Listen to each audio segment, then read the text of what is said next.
I don't know how to say it, you know. It was all one flow of energy, you know, through the whole room and everyone around me in the band, and it ceased to be like me listening to a band where it was just I was somewhere else, you know. Yeah, transportation occurs. But Ravi Shankar, who's an Indian classical musician, plays sitar, was there. I mean, somehow I was changed. You know, sitting in this theater, I felt myself experiencing a different form of consciousness. When they reach that point, it's more of like they're guiding you along a journey through space than like playing a concert.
As far as a trance goes, I don't think I've ever been there without being.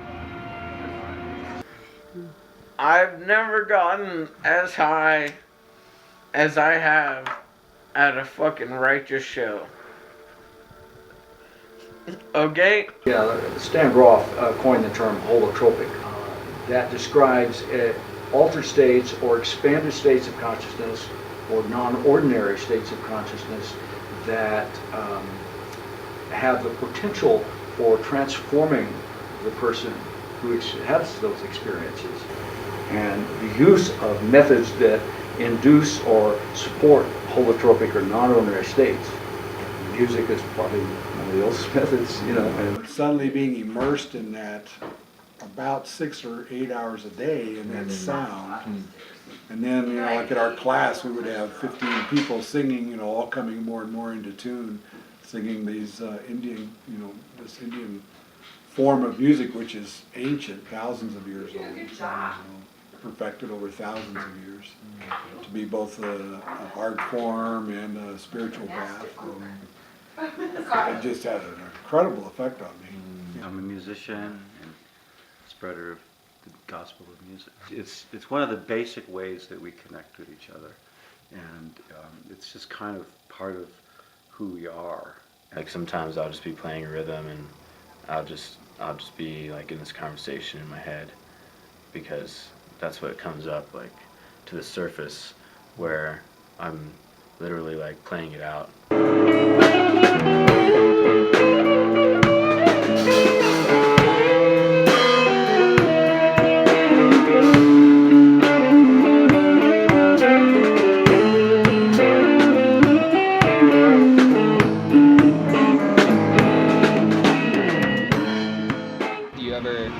Do you ever reach a place where the Like a George Harrison place.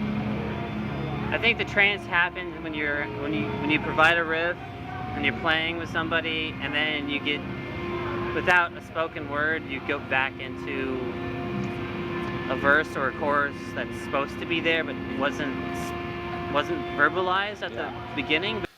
It's just the way that we connect and be strong as in communities. It's a language that's so much deeper than verbiage. It's you can say things that just cannot be said any other way.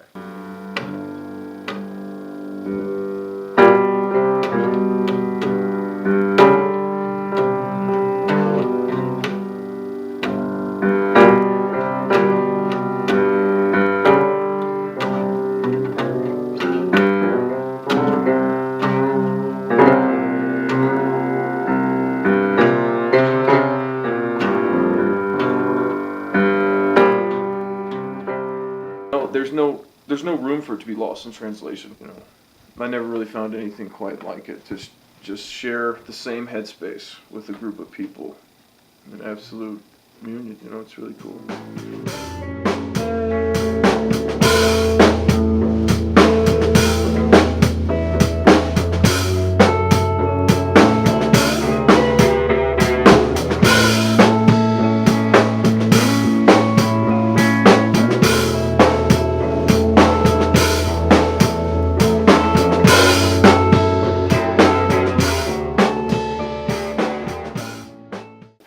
I can't really even say what is happening there. So who's to say we're gonna get there? I'd really love if it were some guru sitting on a snow-tipped peak that's you've transcended. You can now enter the musical heavens. Yeah. No, music is cool. I tend to like it when I broke my face on another person's face. Okay, this sounds good. Oh my god. Yeah, when people are just beating the shit out of each other for not for the sake of hurting someone, but for the sake of experiencing life in its most visceral form in the medium of music. It's heaven incarnate in a more of a hell sense. You're united in that you're a family in that moment.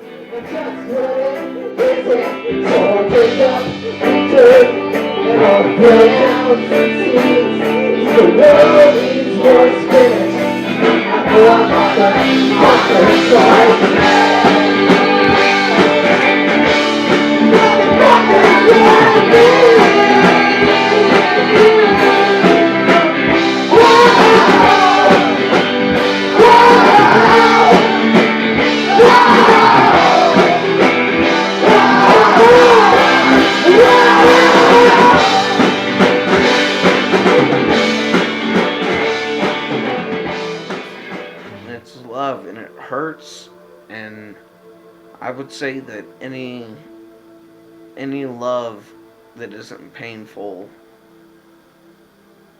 isn't really love, it's just masturbation.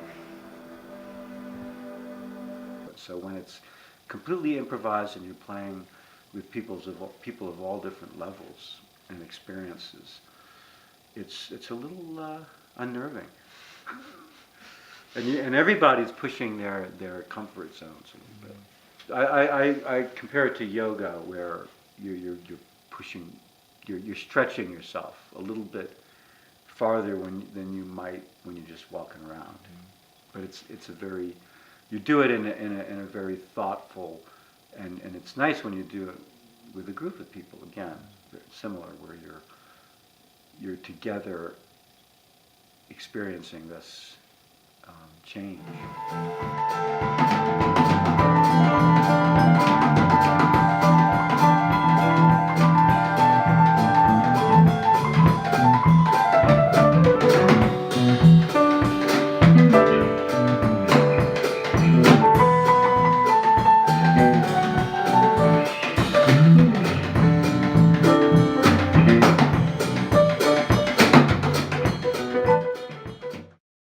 know that through meditation practices, disciplined, rigorous meditation practices, it creates new neural pathways. So if you do drumming at 220 beats a minute every day for 20 minutes, you're going to have new neural pathways that develop to help you access a theta state, which is relaxed understanding but fully awake. Attention is here, and that also balances the hemispheres of the brain, and so we have coherence, we have harmonization or harmony, balancing, all the terms we use for ultimately wholeness. There's something about the dance and the practice, the spiritual practice, the intention and the music that help us to dissolve the barriers that we have in our minds. They help us to see more deeply into the nature of the other person that we're talking to, and so that you begin to see that beauty is the source of all. Beauty is behind everything. So music is a big part of my spiritual practice. Part of that is chanting. The louder I chant and the more the sound just kind of surrounds me, the more it's kind of like, yeah, I'm creating this like space, I guess, for me to go deeper in meditation. Musical instruments and percussion instruments were the first actual healing instruments. Even the didgeridoo, which goes back, way, way back. Originally, it wasn't a musical instrument. It was just a healing instrument. Because if you listen to the sound, there's binary beats that are happening.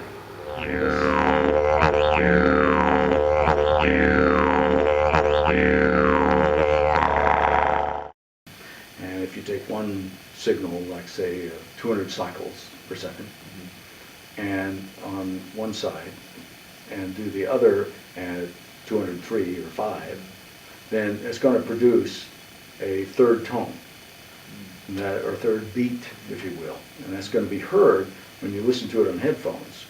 It's going to be heard in the center. So these will help produce, they'll produce brain states that open to different levels of consciousness.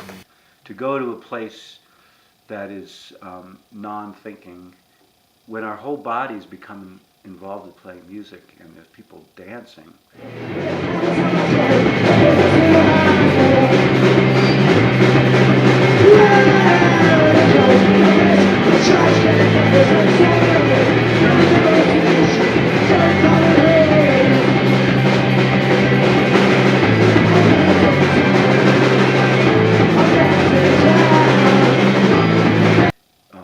So everybody is there for the same purpose.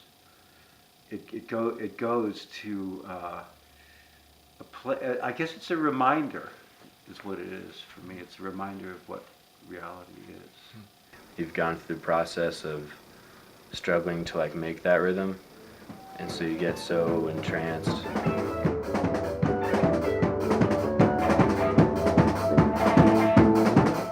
By creating this, that when you get there, you like don't even realize it. And sometimes, like I'll step out of that and realize that I'm playing this beat, and I'm like, whoa, and I'll lose it. But could you talk about that, like the creation aspect takes of it? over. It's absolutely beyond control.